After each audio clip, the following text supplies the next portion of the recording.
आप देख रहे हैं छपरा तक। जैसे कि आपको पता होगा कि पवन सिंह का हाल ही में एक पोस्टर रिलीज हुआ है जिसका नाम हमार स्वाभिमान है, जो कि राम शर्मा फिल्म प्रोडक्शन प्रस्तुत से बन रहा है। और इसमें पवन सिंह ज़ोरों शोरों से शूटिंग कर रहे हैं।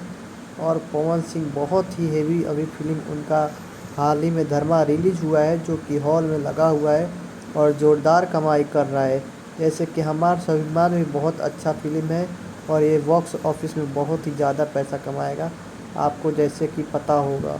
और हाल ही में पवन सिंह बहुत ही ज़ोरों शोरों से शूटिंग पे लग रहे हैं, अपना फिल्म बहुत ही अच्छा से शूटिंग कर रहे हैं। और उनका तो मतलब कि कहिए मत, फिल्म हॉल में लग जाए तो हाउसफुल ही चल रहा है।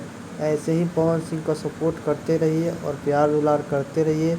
अगर आप हमारे चैनल में नए हैं तो चैनल को सब्सक्राइब कीजिए और बेल आइकन को प्रेस कीजिए।